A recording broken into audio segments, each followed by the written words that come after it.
Hi friends, இன்றைக்கி நம்ம பார்க்க போகிற படம் பார்த்தீங்கன்னா, கிரீஷ் ஏடி டைரக்ஷனில் ஃபகத் ஃபாசில் ப்ரொடியூஸ் பண்ண பிரேமலுன்ற படம் தான். இந்த படம் பார்த்தீங்கன்னா மலையாளத்தில் 100 க்ரோஸ் ஃபிலிம்ஸில் 2024 இந்த படமும் ஒன்று. இந்த படத்தோட டேரக்டர் பார்த்தீங்கன்னா கிரீஷ் ஏடி. இவர் பார்த்தீங்கன்னா தண்ணீர் மெத்த தினங்கள், சூப்பர் சரண்யா, அப்புறம் பெங்களூர் டேஸ் படத்துக்கு அசிஸ்டன்ட் டேரக்டராகவும் ஒர்க் பண்ணியிருக்காரு. இந்த படத்தோட ஒன்லைன் என்னன்னு பார்த்தீங்கன்னா, ஹீரோ வந்து இன்ஜினியரிங் முடிக்கிறாரு, முடிச்சுட்டு அப்ராட் போகணும்னு ட்ரை பண்ணுறாரு. ஆனால் அவர்கிட்ட காசு இல்லாததுனால அவர் ஹைதராபாத் அவன் ஃப்ரெண்டு கூட போகிறாரு. அங்கே ஒரு பொண்ணை பார்க்குறாரு. அதுக்கப்புறம் என்ன ஆகுதுன்றது அந்த படத்தோட மீதி கதை. படத்தோட ஸ்டார்டிங்லேயே பார்த்தீங்கன்னா ஹீரோ வந்து இன்ஜினியரிங் படிச்சுட்டு இருக்கிற மாதிரி காட்டுறாங்க. அப்புறம் ஃபைனல் இயரில் ஃபைனல் டேயில் பார்த்தீங்கன்னா ஒரு பொண்ணுக்கு அவர் ப்ரப்போஸ் பண்ணுறாரு.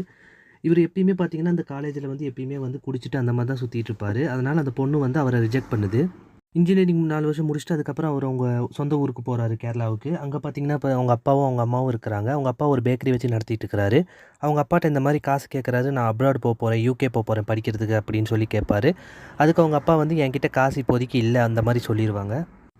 இவர் பார்த்தீங்கன்னா அவங்க அப்பாவோட பேக்கரியில் வேலை செய்வார். இந்த டெலிவரியெல்லாம் கொடுத்துட்ருப்பாரு. ஒரு நாள் கேக் டெலிவரி பண்ண சொல்லி அவங்க அப்பா சொல்லுவார். அப்போ போய் கேக் டெலிவரி பண்ண போவாங்க ஒரு வீட்டுக்கு. அந்த வீட்டில் தான் அவரோட பழைய ஃப்ரெண்டு இருப்பார். அவரோட பேர் தான் அமல் டேவிஸ். அவர்கிட்ட இந்த மாதிரி நான் இன்ஜினியரிங் முடித்தேன், அதுக்கப்புறம் இந்த மாதிரி அப்ராட் ட்ரை பண்ணிகிட்டு இருக்கேன் அந்த மாதிரி சொல்லுவார். அப்புறம் வந்து சொல்லுவார், இந்த மாதிரி காலேஜில் நான் ஒரு பொண்ணை லவ் பண்ணேன், அந்த பொண்ணு என்னை ரிஜெக்ட் பண்ணிடுச்சு அந்த மாதிரி சொல்லுவார். அமல் டேவிஸ்க்கு பார்த்தீங்கன்னா ஒரு லவ்வர் இருப்பாங்க. ஆனால் அந்த படம் ஃபுல்லாக அந்த அவங்க லவ்வர் அவங்க காட்டியிருக்கவே மாட்டாங்க. அப்புறம் ஹீரோட ஃப்ரெண்டு அமல் டேவிஸ் சொல்லுவார், நான் இந்த மாதிரி ஹைதராபாத்துக்கு ஒரு கோச்சிங்க்கு படிக்க போகிறேன், நீயும் என் கூட வா, அங்கே போய் அந்த கோச்சிங்கில் சேர்ந்து நம்ம படிப்போம் அப்படின்னு சொல்லி 2 பேரும் ஹைதராபாத் போவாங்க. அப்படியே பேரலாக பார்த்தீங்கன்னா ஹீரோயினும் ஹைதராபாத்தில் வேலை கிடச்சி அங்கே ஒரு சாஃப்ட்வேர் இன்ஜினியரிங் கம்பெனியில் சேருவாங்க. பேரலாக 2 பேருமே ஹைதராபாத் போகிற மாதிரி காட்டியிருப்பாங்க. ஹீரோவும் ஹைதராபாத் போவார், ஹீரோயினும் ஹைதராபாத் போவாங்க. ஹீரோ போய் கோச்சிங் சென்டரில் சேருவார், ஹீரோயின் போய் அந்த சாஃப்ட்வேர் கம்பெனியில் ஜாயின் பண்ணுவாங்க. அங்கே பார்த்தீங்கன்னா சாஃப்ட்வேர் கம்பெனியில் ஹீரோயினோட டிஎல்லாக இருக்கிற ஒரு பேர் தான் ஆதி. எல்லா ஆஃபீஸ்லேயும் ஒரு கிரிஞ்சு பண்ணுற டிஎல் இருக்கிற மாதிரி தான் இந்த படத்துலையும் ஆதி பார்த்தீங்கன்னா அங்கே இருக்க கேர்ள்ஸ் எல்லாம் கூட்டிகிட்டு வந்து கிரிஞ்சு பண்ணிகிட்டு இருப்பார். எல்லாம் ஏதாவது மொக்க ஜோக் அடிச்சுட்டு ஜேகேன்னு சொல்லி அவங்களையெல்லாம் வந்து இது பண்ணிகிட்டு இருப்பார். ஆஃபீஸில் ஒரு நாள் ட்ரூத் ஆர் டேர் கேம் விளாடுவாங்க. அப்போ பார்த்தீங்கன்னா ஹீரோயினுக்கு டேர் கேம் வந்துடும். அதுக்கப்புறம் பார்த்தீங்கன்னா ஹீரோயின்ட்ட கேட்பாங்க, உனக்கு எந்த மாதிரி மாப்பிள்ளை வேணும் அந்த மாதிரி கேட்பாங்க. அப்போ எனக்கு வந்து அவங்க ஆதி மாதிரி இருந்தால் பரவாயில்ல அப்படின்ற மாதிரி சொல்லுவாங்க. அப்போ அந்த டீம்மேட்ஸ் வந்து ஆதிக்கிட்ட சொல்லுவாங்க, உன்ன மாதிரி மாப்பிள்ளை இருந்தால் ரேணுக்கு ஓகே அப்படின்ற மாதிரி சொல்லுவாங்க. அவனும் ரொம்ப ஹாப்பி ஆகிட்டு ஹீரோயினை எப்படியாச்சும் கரெக்ட் பண்ணணுன்னு பார்த்துட்ருப்பான். அமல் டேவிஸும் சச்சினும் பார்த்தீங்கன்னா ஒரு பிஜியில் தங்கியிருப்பாங்க. அந்த பிஜியில் பார்த்தீங்கன்னா ஒரே ஒரு கட்டில் தான் இருக்கும். இவங்க 2 பேரும் முடிவு பண்ணிக்காங்க, ஒரு நாள் நீ படுத்துக்க, ஒரு நாள் நான் படுத்துக்கிறேன் அந்த மாதிரி சொல்லுவாங்க. அப்போ சண்டே மட்டும் நம்ம டாஸ் போட்டு யாருக்கு எழுதோ அவங்க படுத்துக்கலாம் அப்படின்ற மாதிரி அமல் டேவிஸும் சச்சினும் முடிவு பண்ணுவாங்க. சச்சின் பார்த்தீங்கன்னா கோச்சிங் சென்டர் போயிட்டுருப்பாரு. ஆனால் அவர் கோச்சிங் போகிறதுக்கே பிடிக்காது. அப்போ அங்கே போயிட்டு தூங்கிட்டு இருப்பார். அப்போ அங்கே இருக்க ப்ரொஃபஸர் சொல்லுவார், அவரும் கேரளாக்காரர் தான், உனக்கு பிடிக்கலன்னா நீ தூங்கிக்கோ அப்படின்ற மாதிரி சொல்லுவார். அவனும் தூங்கிடுவான். சச்சினும் டேவிஸும் பார்த்தீங்கன்னா டீ குடிச்சிட்டு இருக்கும்போது அந்த ப்ரொஃபஸர் வந்து கேட்பார், ஏன்டா இப்படி இருக்க அப்படின்ற மாதிரி கேட்பார். அப்போ சச்சின் சொல்லுவான், எனக்கு இங்கே இருக்கவே பிடிக்கல, இந்த கோச்சிங்லாம் எனக்கு செட் ஆகாது அப்படின்னு சொல்லுவான். சரி ஓகே, நான் அடுத்த வாரம் என் கல்யாணம், நீங்கள் எல்லாம் வந்துருங்க அப்படின்னு சொல்லி சச்சின்கிட்ட சொல்லுவாங்க.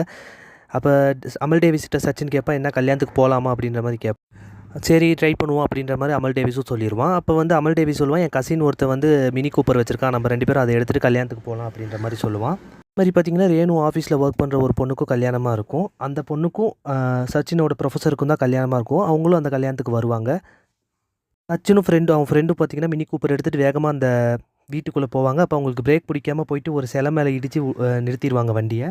அப்போ பார்த்திங்கன்னா அந்த ஆதின்றவன் ரொம்ப டென்ஷன் ஆகிட்டு அவங்கள்ட்ட போய் கத்த ஆரம்பிச்சிருவான். மமிதா பைஜுவும் வந்துட்டு என்ன இந்த மாதிரி வண்டி ஓட்டிகிட்டு இருக்கிறீங்கன்னு சொல்லிட்டு அவங்களும் திட்ட ஆரம்பிச்சிருவாங்க. ஃபஸ்ட் தடவை சச்சின் மமிதா பைஜுவை பார்த்தோன்னே ரொம்ப பிடிச்சி போயிடும். ஆனால் ஆதிக்கு பார்த்தீங்கன்னா இவங்க 2 பேத்தையுமே சுத்தமாக பிடிக்காது. அதனால் இவனுங்களை ஏதாச்சும் திருப்பி இந்த கல்யாணத்தை விட்டு அனுப்பணும்னு சொல்லியே பார்த்துட்ருப்பான். பார்த்தீங்கன்னா ரேணு, சச்சின், அப்புறம் அமல் டேவிஸ், அப்புறம் ரேணுவோட ஃப்ரெண்டு, இவங்க 4 பேரும் ஒன்றா பேசி ஃப்ரெண்ட்ஸ் ஆயிடுவாங்க. ஃப்ரெண்ட்ஸ் ஆகிட்டு பார்த்தீங்கன்னா அடுத்த நாள் இவங்கெல்லாம் கிளம்புறதுக்கு பிளான் பண்ணுவாங்க. அப்போ ஆதி தான் இவங்க எல்லாத்தையும் கூட்டிகிட்டு வந்திருப்பான். அப்போ ஆதி சொல்லுவான், எனக்கு ஒரு கோகனட்டு ஃபார்ம் இருக்குது, நான் அங்கே போகிறேன், நீங்கள் வேணால் பஸ்ஸில் ட்ரெயினில் போய்க்கோங்க அப்படின்ற மாதிரி சொல்லுவான். உடனே வந்து ரேணு சொல்லுவா, இல்லை சச்சினும் அமல் டேவிஸும் ஒன்றா தான் போகிறாங்க, நான் அவங்க கூட போய்க்கிறேன்ற மாதிரி ரேணு சொல்லுவாள். உடனே ஆதி வந்துட்டு அவங்க கூடலாம் போகக்கூடாது, அவங்க எங்கேருந்து வந்தாங்கன்னே தெரியாது, ஏதாச்சும் பண்ணிடுவாங்க அப்படின்னு சொல்லிட்டு அவங்கள மிரட்டுவான். ஒரு வழியாக சச்சின் கூட போகிறதுக்கு வந்து ஆதி ஒத்துக்குவான். அதுக்கப்புறம் இவங்க 4 பேரும் பார்த்திங்கன்னா ஹைதராபாத் வந்துடுவாங்க. சச்சினும் பார்த்திங்கன்னா டிசிசி அப்படின்ற மாதிரி ஒரு கம்பெனி, ஃப்ரைடு சிக்கன் கம்பெனியில் வேலைக்கு சேர்ந்துருவார். அந்த கம்பெனியோட ஓனர் பார்த்திங்கன்னா மேத்யூ தாமஸ். அமல் டேவிஸோட கசின் தான் வந்து மேத்யூ தாமஸாக இருப்பார். அப்போ அமல் டேவிஸில் சச்சின் சொல்லுவார், நம்ம வந்து அந்த பொண்ணுங்க இருக்கிற பிஜி பக்கத்துலேயே நம்ம ஒன்று எடுத்துடலாம், அப்போ தான் கரெக்டாக இருக்கும் அப்படின்ற மாதிரி அமல் டேவிஸ்கிட்ட சொல்லுவார். அமல் டேவிஸும் அதுக்கெல்லாம் காசு வேணும் அப்படின்ற மாதிரி சொல்லும்போது அவர் இந்த வேலைக்கு போயிட்டுருக்கிறேன், நான் எல்லாத்தையும் பார்த்துக்கிறேன் அந்த மாதிரி அமல் டேவிஸ்கிட்ட சொல்லுவார். சச்சினும் அமல் டேவிஸும் பார்த்தீங்கன்னா, அந்த பொண்ணுங்க இருக்கிற பிஜி பக்கத்திலேயே அவங்களும் ஒரு ஹாஸ்டல் மாரி எடுத்துருவாங்க.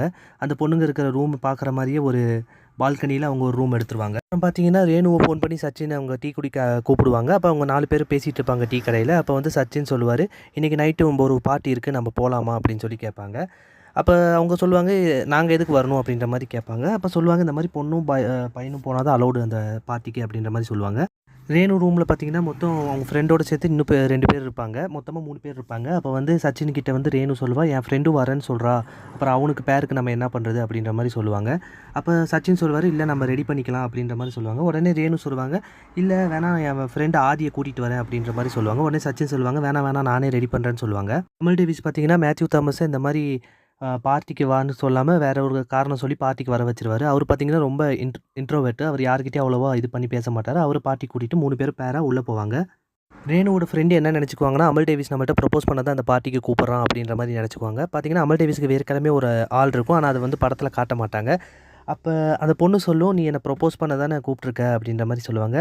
அப்புறம் அவன் சொல்லுவான், "நான் அதுக்கெல்லாம் கூப்பிடல. சச்சின் வந்து உன் ஃப்ரெண்டு ரேணுவ லவ் பண்றான். அப்புறம் அவங்கள பத்தி இது பண்றதுக்கு தான் கூப்பிடுறேன்" அப்படின்ற மாரி சொல்லுவாங்க. உடனே ரேணுவோட ஃப்ரெண்டு என்ன சொல்வா, அவ வந்து எல்லாத்தையும் அடுத்த ஒரு 10 வருஷம் அவ பிளான் பண்ணி வச்சிருக்கா. இந்த மாரி ஹஸ்பண்ட் இந்த மாரி தான் வேலைக்கு போணும், இந்த மாரி தான் வாழணும்னு சொல்லிட்டு. உன் ஃப்ரெண்டு இந்த மாரி எதுவுமே பிளான் இல்லாம வாழ்ந்துட்டு இருப்பான். அவங்க 2 பேத்துக்குள்ள எப்படி செட் ஆகும்? அவன் எனக்கு தெரிஞ்சு அவங்க ஆதியும் அவங்களும் லவ் பண்ணிட்டு இருக்கிறாங்க அப்படின்ற மாரி அவ ஃப்ரெண்டு பொய் சொல்லிருவா. பார்த்தீங்கன்னா, ரேணு அவ ஃப்ரெண்டு சொன்னத கேட்டுட்டு அவ ஃபுல்லா குடிச்சுட்டு அங்கேயே டான்ஸ் போட்டு மயங்கி விழுந்துருவான். அந்த இடத்துல தான் இன்டர்வல். பார்த்தீங்கன்னா, அமல் டேவிஸ் சொல்லுவான், "அதான் அவனுக்கு ஆள் இருக்குல்ல, பேசாம நீ வந்து சென்னைக்கே போயிடு" அப்படின்ற மாரி சொல்லுவான். உடனே வந்து சச்சின் சொல்லுவான், "அவளுக்கு ஆள் இருக்குன்னு அவ சொல்லட்டும், அப்பதான் நான் போவேன்" அப்படின்ற மாரி சொல்லிருவான். ரேணு வந்து அந்த கம்பெனிக்கு வந்து ஒரு ட்ரீட் வைக்கிறேன்னு சொல்லியிருப்பா. அப்ப அந்த ட்ரீட்டுக்கு வந்து பார்த்தீங்கன்னா, சச்சின் வேலை செய்ற டிஎஃப்சிலேருந்து ஆர்டர் பண்ணியிருப்பா. அவன் சச்சினும் வந்து டெலிவரி பண்ணுவான். அப்ப சச்சின்ட்ட ரேணு சொல்லுவா, "நீ இனிமேல் இந்த வேலைக்கு போ வேணாம். உன் ரெஸ்யூம் எனக்கு அனுப்பி விடு. எனக்கு தெரிஞ்ச ஹெச்ஆர் 2 பேர் இந்த கம்பெனில இருக்காங்க. நானே உனக்கு சஜெஸ்ட் பண்றேன்" அந்த மாரி சொல்லுவா. அர்ஜுனும் சொல்லுவான், "நான் ரெஸ்யூம் அனுப்பி விட்றேன்" அப்படின்ற மாரி சொல்லுவா. அப்ப ஆதி சொல்லுவான், "எங்கேருந்து வந்து இதெல்லாம் வந்து ஆர்டர் பண்ணியிருக்கீங்க?" அப்படின்னு சொல்லுவான் கேட்பான். அப்போ வந்து ரேணு சொல்லுவா, "சச்சின் வந்து அங்கே தான் வேலை செய்றான். அவன் தான் எல்லாம் எடுத்துகிட்டு வந்தேன்" அப்படின்ற மாரி சொல்லுவா. ஏ ஆதி வந்து என்ன பண்ணுவான், சச்சின் மேலே பேட் இம்ப்ரெஷன் வரதுக்காக அதை சாப்பிட்டுட்டு அவங்க கூட வேலை செய்கிற ஒரு பையனையே பொய் சொல்ல வச்சுருவாங்க. இந்த மாரி சாப்பிட்டு ஃபுல்லாக லூஸ் மோஷன் ஆயிடுச்சு, உடம்பே சரியில்லை அந்த மாரி சொல்லிருவான். உடனே ரேணு சரி ஓகே அப்படின்ற மாரி சொல்லிருவா. சச்சினோட காலேஜ்லேருந்து ஃபோன் பண்ணுவாங்க. இந்த மாரி வந்து சர்டிஃபிகேட் வாங்கிட்டு போங்க அப்படின்ற மாரி சொல்லுவாங்க. சச்சின் பார்த்தீங்கன்னா, சேலத்தில தான் படிச்சுட்டு இருப்பான். சரி ஓகே நானும் வந்து சர்டிஃபிகேட் வாங்குறேன் அப்படின்னு சொல்லிருவான். சச்சினோட காலேஜ் மட்டும் சர்டிஃபிகேட் வாங்க போவாங்க. அங்க பார்த்தீங்கன்னா, சச்சினோட ஃப்ரெண்டு கிட்ட சொல்லுவான், "நாங்களும் ஒரு பொண்ணு லவ் பண்ணுறோம். டபுள் சைடு" அப்படின்ற மாரி பொய் சொல்லுவான்.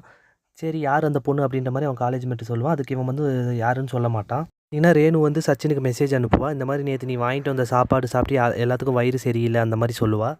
உடனே சச்சின் வந்து, "நீங்க இப்ப எங்க இருக்கீங்க?" அப்படின்ற மாரி கேட்பான். "நான் இந்த மாரி ஊருக்கு போயிட்டுருக்கேன் ட்ரெயின்ல" அப்படின்னு சொல்லுவா. "அப்ப நீ இப்ப எங்க இருக்க?" அப்படின்னும்போது, "நான் சேலம் பக்கத்துல வந்துட்டேன்" அப்படின்ற மாரி சொல்லுவா. "நானும் சேலத்துக்கிட்ட தான் இருக்கேன். நான் ரயில்வே ஸ்டேஷன் வரேன்" அப்படின்னு சொல்லிட்டு, அந்த பொண்ணுக்கு உடம்பு சரியில்லன்னு சொல்லிட்டு, இவன் ஒரு சித்த வைத்தியத்துல போயிட்டு மருந்து வாங்கிட்டு அந்த பொண்ண பார்க்கறதுக்காக ரயில்வே ஸ்டேஷன் போவான். அப்ப ரேணு கேட்பா, "எனக்கு இந்த மாரி மருந்து வாங்குறதுக்கு தான் இவ்வளோ தூரம் வந்தியா?" அப்படின்ற மாரி கேட்பான். இவனும் ஆமான்னு சொல்லிட்டு, அப்புறம் ட்ரெயின் கிளம்பிரும். அப்புறம் ரேணு வந்து பார்த்தீங்கன்னா, அவனுக்கு ஃபோன் பண்ணுவான். "நீ எங்கே இருக்கன்னு?" பார்த்தீங்கன்னா, அவன் வந்து பார்த்தீங்கன்னா, அன்ரிசர்வ்டு கம்பார்ட்மெண்ட்டில அந்த ட்ரெயின்லேயே போயிட்டுருப்பான். அப்போ ரேணு கேட்பா, "நீ எதுக்கு வர?" அப்படின்னோன, "நானும் எங்க ஊருக்கு போறேன்" அப்படின்ற மாரி சொல்லுவா. அப்போ ரேணு சொல்லுவா, "நீ அடுத்த ஸ்டேஷன்ல இறங்கி என்னோட கம்பார்ட்மெண்ட்டுக்கு வந்துரு" அப்படின்ற மாரி சொல்லுவா. இன்னும் அடுத்த ஸ்டேஷன்ல இறங்கி அந்த ரிசர்வ்டு கம்பார்ட்மெண்ட்டில போயிருவாங்க. அப்போ இவங்க 2 பேரும் ஒண்ணாவே தான் ஜர்னி பண்ணுவாங்க. அந்த டைமில பார்த்தீங்கன்னா, ஆதி வந்து வீடியோ கால் பண்ணுவான். அப்போ பார்த்தீங்கன்னா, "யார் கூட போயிட்டுருக்க?" அப்படின்ற மாரி ரேணுட்ட கேட்கும்போது, ரேணு சொல்லுவா, "நான் சச்சின் கூட போயிட்டுருக்கிறேன்" அப்படின்ற மாரி சொல்லுவான். உடனே ஆதி சொல்லுவான், "அவன் கூட ஏன் போற? அவனே கொஞ்சம் மோசமானவன்" அப்படின்ற மாரி சொல்லுவா. அப்ப ரேணு சொல்லுவா, "அவன் அந்த மாரிலாம் இல்ல. நான் பார்த்துக்கிறேன்" அப்படின்னு சொல்லி ஃபோன கட் பண்ணிருவா. அப்புறம் சச்சினும் பார்த்தீங்கன்னா, அவங்க ஊர் வந்தோனே இறங்கிருவான். ரேணுக்கும் இவங்களுக்கும் ரொம்ப ஃப்ரெண்ட்ஷிப் ஆயிரும். அப்ப ரேணுவும் சச்சினும் அதுக்கப்புறம் சேட் பண்ணி ஃபோன்ல பேச ஆரம்பிச்சுருவாங்க. ஃபோன்ல பேச ஆரம்பிச்சுட்டு, அதுக்கப்புறம் பார்த்தீங்கன்னா, சச்சினோட ஃபோன் வந்து உடஞ்சிரும். அப்போ வந்து ரேணு வந்து அவளோட பழைய ஃபோனை அந்த ஃபோனை யூஸ் பண்ணிக்கோ அப்படின்னு சொல்லி சச்சின்ட்ட குடுப்பான். அவனும் வாங்கிருவான். அதுக்கப்புறம் சச்சினும், ரேணுவும் 2 பேரும் ஹைதராபாத் போயிருவாங்க. ஹைதராபாத்ல பார்த்தீங்கன்னா, ரேணுவோட பர்த்டே பார்ட்டி நடக்கும். அங்க அமல் டேவிஸ், சச்சின் எல்லாரும் போவாங்க. அந்த இடத்துல பார்த்தீங்கன்னா, ஆதியும் அவங்க கொலீக்ஸ் எல்லாமே வந்திருப்பாங்க. பார்ட்டிக்கு போனோனே ஆதி கேட்பான், "இவங்களையெல்லாம் ஏன் பார்ட்டிக்கு கூப்பிடுற?" அப்படின்ற மாரி ரேணுட்ட கேட்பான். ரேணு சொல்லுவா, "இவங்களும் என்னோட ஃப்ரெண்ட்ஸ் தான்" அப்படின்ற மாரி சொல்லுவா. பார்த்தீங்கன்னா, ரேணுக்கு ஒரு ஒரு டால் வந்து ப்ரெசென்ட் பண்ணுவா. கலர் கலரா லைட் எரியிற டால் மாரி. அத பார்த்துட்டு ஆதிக்கு கொஞ்சம் கூட பிடிக்காது. "இது என்ன டால்?" அப்படின்ற மாரி அவன கிண்டல் பண்ணிட்டுருப்பான். ரேணுவோட ஃப்ரெண்டு வந்து சொல்லுவா, "யார் யாரோ வந்து கிஃப்ட் குடுக்குறாங்க. ஆதி நீ ஏன் ரேணுக்கு எதுவும் கிஃப்ட் குடுக்கலையா?" அப்படின்ற மாரி சொல்லுவா. உடனே சச்சின் சொல்லுவான், "நம்மள தான் யார் யாரோன்னு சொல்றா போல இருக்கு" அப்படின்ற மாரி அமல் டேவிஸ் கிட்ட சொல்லுவா. ஆதி பார்த்தீங்கன்னா, ரேணுவுக்கு வந்து ஒரு ₹10 நோட்டு கிஃப்ட் பண்ணுவான். அந்த நோட்ல பார்த்தீங்கன்னா, அந்த சீரியல் நம்பர்ல ரேணுவோட பர்த்டே டேட்டும், பர்த்டே இயரும் இருக்கும். உடனே வந்து அமல் டேவிஸ் அந்த நோட்டை வாங்கி போட்டு நல்ல நோட்டா கள்ள நோட்டான்னு செக் பண்ணிகிட்டு இருப்பான். அந்த gift ரொம்ப பிடிச்சி போயிடும். அப்போ வந்து ஆதிக்கிட்ட சொல்லுவா, இது எனக்கு இந்த பர்த்டேக்கு முக்கியமான கிஃப்ட், அதை நான் வச்சுக்குவேன் என் லைஃப் லாங் அந்த மாதிரி சொல்லுவா. இந்த சீனில் பார்த்தீங்கன்னா சச்சினுக்கு வந்து ரேணு வந்து ரெஸ்யூமை வந்து பிரிண்ட் அவுட் எடுக்க போவாங்க. அப்போ வந்து சச்சின் வந்து ரேணுகிட்ட சொல்லிடுவா, நான் உன்னை லவ் பண்ணுறேன் அந்த மாதிரி சொல்லிடுவா. உடனே ரேணு சொல்லிடுவா, நான் உன்னை லவ் பண்ணல அப்படின்ற மாதிரி சொல்லிடுவா. உடனே சச்சின் வந்து அந்த இடத்துலேருந்து கோச்சிக்கிட்டு போயிடுவான். ரேணுவும் பின்னாடியே போயிட்டு அப்புறம் அவளும் அவள் ரூமுக்கே போயிடுவா. சச்சினும் ரேணுவும் மீட் பண்ணுவாங்க. அதுக்கப்புறம் சச்சின் சொல்லுவான் ரேணுக்கிட்ட, நான் உன்னை லவ் பண்ண வைக்கிறதுக்கு எவ்வளவோ ட்ரை பண்ணிட்டேன், இனிமேல் என்னால் முடியாது அப்படின்வான். அதுக்கு ரேணு என்ன சொல்லுவான்னா, இல்லை என்னால் உன்னை லவ் பண்ண முடியாது அப்படின்ற மாதிரி சொல்லிடுவா. உடனே சச்சின் வந்து என்ன பண்ணுவான்னா, அவள் கொடுத்த ஃபோன்லேருந்து சிம் கார்டை எடுத்துகிட்டு அந்த ஃபோனை அவன்கிட்டயே கொடுத்துட்டு போயிடுவா. அப்புறம் வந்து சச்சின் பார்த்திங்கன்னா அவன் ரூமுக்கு போயிட்டு அவன் ஃப்ரெண்டுக்கிட்ட சொல்லி அழுவான், இந்த மாதிரி அவளை லவ் பண்ணேன், ஆனால் அவன் என்னை லவ் பண்ணல, நான் சென்னைக்கே போகிறேன் அப்படின்னு சொல்லிட்டு இருப்பான். அந்த மாதிரி சொன்னோன்னே அமல் டேவிஸும் ஒரு மாதிரி ஆயிடுவான். காலேஜ் ஃப்ரெண்டு பார்த்திங்கன்னா சென்னையில் ஒர்க் பண்ணிகிட்டு இருப்பான். உடனே சச்சினும் அந்த சென்னைக்கு போயிட்டு நம்ம அங்கே ஏதாவது ஜாப் பண்ணிக்கலாம் அப்படின்னு சொல்லிட்டு சென்னை போயிடுவான். அடுத்த நாள் பார்த்திங்கன்னா ரேணு ரூமுக்கு வருவா. வந்துட்டு அமல் டேவிஸ்கிட்ட கேட்பா சச்சின் எங்கன்னு. அப்போ சச்சின் சொல்லுவான், அவன் சென்னை போயிட்டான், இருந்தாலும் நீ அவன்கிட்ட அப்படி பேசியிருக்கக்கூடாது அப்படின்ற மாதிரி அமல் டேவிஸ் சொல்லுவா. உடனே ரேணு பார்த்திங்கன்னா ஃபீலிங்கோடு போயிடுவா அவர் ரூமுக்கு. சச்சினுக்கு கண்டினியூஸாக ஃபோன் அடிச்சுக்கிட்டே இருப்பாள். ஆனால் சச்சின் வந்து ஃபோன் எடுக்க மாட்டான். அதுக்கப்புறம் ரேணுவும் ஃபோன் பண்ணுறதை நிறுத்திடுவா. சச்சின் படித்த இன்ஸ்டியூட்டில் இருக்க ப்ரொஃபஸரோட வீட்டு ஃபங்க்ஷனுக்கு ஒரு பார்ட்டி அரேஞ்ச் பண்ணியிருப்பாங்க. அங்கே பார்த்திங்கன்னா ரேணுவும் சச்சின் 2 பேருமே வருவாங்க. இப்போ ரேணு வந்து சச்சின் கிட்ட சொல்லுவாள், நான் ஏன் அவ்வளோ ஃபோன் பண்ணியும் நீ எடுக்கலை, என்ன பிரச்சனை உனக்கு அப்படின்ற மாதிரி கேட்பா. அப்போ சச்சின் சொல்லுவான், எனக்கு ஒன்றும் பிரச்சனை கிடையாது, எனக்கு யூகே விசா ஓகே ஆயிடுச்சு, நான் வந்து நாளைக்கு லண்டன் கிளம்புறேன் அப்படின்ற மாதிரி சொல்லிடுவா. அப்போ ரேணு கேட்பா, எங்கேருந்து கிளம்புற அப்படின்ற மாதிரி கேட்பா. அப்போ நான் இங்கே பார்ட்டி இருக்கனால இங்கேருந்து ஹைதராபாத்லேருந்து டிக்கெட் போட்டேன், நாளைக்கு 10 மணிக்கு எனக்கு ஃப்ளைட் அப்படின்ற மாதிரி சச்சின் சொல்லிடுவான். அந்த பார்ட்டிக்கு பார்த்திங்கன்னா ஆதியும் வருவான். ஆதி பார்த்திங்கன்னா சச்சின், அமல் டேவிஸ் இவங்க 2 பேர்த்தையும் பார்த்தாலே பிடிக்காது. சச்சினும் அந்த டைமில் பார்த்திங்கன்னா கொஞ்சம் டென்ஷன் ஆயிடுவான். அப்போ வந்து அமல் டேவிஸ்ட்டை கூப்பிட்டு இவனை ஏதாச்சும் ஒன்று பண்ணணும் அப்படின்ற மாதிரி சச்சின் சொல்லுவான். உடனே ஆதி வந்து சச்சினை கூப்பிட்டு உங்கள்கிட்ட தனியாக பேசணும் அப்படின்னு சொல்லி கூட்டிகிட்டு போவான். அப்போ ஆதி வந்து சச்சினும் அமல் டேவிஸும் பார்த்து சொல்லுவான், உங்கள் 2 பேர்த்தையும் பார்த்தாலே பிடிக்கல, ஏன் எங்கே வந்தாலும் என்னை வந்து டென்ஷன் பண்ணுறீங்க அந்த மாதிரி சொல்லுவான். உடனே சச்சினும் அமல் டேவிஸும் டேக் போட்டு அவனை வந்து திட்டி அவனை கலாய்ச்சி விட்ருவாங்க. அப்போ வந்து சச்சின் சொல்லுவான், நீ வந்து ரேணுவை லவ் பண்ணுறியா அப்படின்ற மாதிரி சொல்லுவான். ஆதிக்கிட்ட கேட்பான். அப்போ ஆதி சொல்லுவான், நான் லவ் பண்ணல, அவள் தான் என்னை லவ் பண்ணுறா அப்படின்ற மாதிரி சொல்லுவான். உடனே சச்சின் சிரிக்க ஆரம்பிச்சிருவான். சச்சின் சொல்லுவான், அவள் வந்து எனக்கும் செட் ஆக மாட்டா, உனக்கும் செட் ஆக மாட்டா, நீ தான் வீணாக மனசில் கற்பனையை வளர்த்துட்ருக்குற அப்படின்ற மாதிரி சொல்லிட்டு சிரிக்க ஆரம்பிச்சிருவான். உடனே ஆதி வந்து ரேணு வந்து பாப்பா என்ன பிரச்சனை அப்படின்ற மாதிரி ரேணு கேட்பா. உடனே ஆதி வந்து சொல்லுவான், ரேணு நம்ம 2 பேரும் லவ் பண்ணுற விஷயத்த வந்து இவனுங்கள்ட்ட சொல்லு அப்படின்ற மாதிரி ஆதி சொல்லுவான். உடனே ரேணு சொல்லுவா, நம்ம எங்கே லவ் பண்ணுறோம் அந்த மாதிரி சொல்லுவாள். உடனே இவனுங்க 2 பேரும் சிரிக்க ஆரம்பிச்சிருவாங்க. அப்புறம் அமல் டேவிஸும் சச்சினும் சேர்ந்து ஆதி அங்கேருந்து கிண்டல் பண்ணி அனுப்பி விட்ருவாங்க. அடுத்த நாள் பார்த்திங்கன்னா இவங்க 2 பேரும் ஏர்போர்ட் போகிறதுக்கு ரெடியாக இருப்பாங்க, அமல் டேவிஸும் சச்சினும். அமல் டேவிஸை பிக்கப் பண்ணுறது பார்த்திங்கன்னா மேத்யூ தாமஸ் வருவான், வண்டி எடுத்துகிட்டு வருவாங்க. இப்போ ரேணு ஃப்ரெண்டும் அந்த இடத்துக்கு வருவாங்க. நானும் ஏர்போர்ட்டுக்கு வரேன் அப்படின்னு சொல்கிறவா சரி ரேணு. உடனே சச்சின் வந்து எதுக்கு அப்படின்ற மாதிரி கேட்பான். இல்லை நானும் வரேன், உன்னை வந்து சென்ட் ஆஃப் பண்ண வரேன் அப்படின்ற மாதிரி சொல்லுவார் ரேணு. அப்போ அமல் டேவிஸ் சொல்லுவான், சரி சீக்கிரம் ஏறுங்க, ஃப்ளைட்டுக்கு டைம் ஆயிடுச்சு அந்த மாதிரி சொல்லுவாள். அப்போ ரேணு ஏறி உட்காந்துருவா. அப்போ ரேணு வந்து சச்சின்கிட்ட சொல்லுவா, நீ யூகேலாம் போனால் உனக்கு செட் ஆகாது, பேசாமல் நீ இங்கேயே இரு அப்படின்ற மாதிரி சச்சின்கிட்ட சொல்லுவா. சச்சின் சொல்லுவா, நான் இங்கேருந்து என்ன பிரயோஜனம், எனக்கு தான் இங்கே யாருமே இல்லையா, நான் யூகேவே போகிறேன் அப்படின்ற மாதிரி சொல்லுவா. அப்போ உடனே வந்து ஆதி என்ன பண்ணுவான், அவனுங்க ஆளுங்கள்லாம் கூட்டிகிட்டு இவனுங்களை அடிக்கிறதுக்கு அந்த காரை ஃபாலோ பண்ணிகிட்டே வருவான். அப்போ ரேணுவும் சொல்லுவா, நீ என்னை பிரிஞ்சு போன டைமில் தான் நான் உன்னை ஃபீல் பண்ணேன், நீ என் கூடயே இரு அப்படின்ற மாதிரி ரேணு சொல்லுவாள்.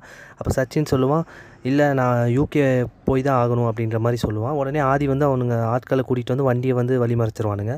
கிட்ட வந்து ரேணு சொல்லுவாள், இப்போ வந்து எதுக்கு பிரச்சனை பண்ணிகிட்டு இருக்கிற அப்படின்ற மாதிரி சொல்லுவாள். உடனே வந்து ஆதி சொல்லுவாள், நீ எதுக்கு அவங்க கூட சேர்ந்து சுற்றிட்டு இருக்கிற அப்படின்ற மாதிரி சொல்லுவாள். உடனே சச்சின் சொல்லுவான், நானே யூகே போகணும், இவன் வேறு வந்து இது பண்ணிட்டான், யூகே பிளான் இது பண்ணி விட்ருவானோ அப்படின்ற மாதிரி சொல்லுவாள். வந்து ஆதிக்கிட்ட கேட்பா, இப்போ என்ன பண்ணணும் அப்படின்ற, உங்கள் 2 பேர்த்தையும் நான் அடிக்காமல் விட மாட்டேன் அப்படின்ற மாதிரி ஆதி சொல்லுவான். உடனே வந்து ஆதி வந்து இதுக்கு முன்னாடி சீனில் பார்த்தீங்கன்னா ரேணுக்கு வந்து ஒரு பெப்பர் ஸ்ப்ரே கொடுத்துருப்பா, யாராச்சும் வந்து எதாவது பண்ணால் அந்த பெப்பர் ஸ்ப்ரே வச்சு யூஸ் பண்ணிக்கோ அப்படின்ற மாதிரி. ரேணு வந்து அந்த பெப்பர் ஸ்ப்ரே எடுத்து ஆதி மேலேயே அடிச்சுட்டு அங்கேருந்து எஸ்கேப் ஆயிடுவாங்க. எஸ்கேப் ஆகி 4 பேரும் ஏர்போர்ட்டுக்கு போயிடுவாங்க.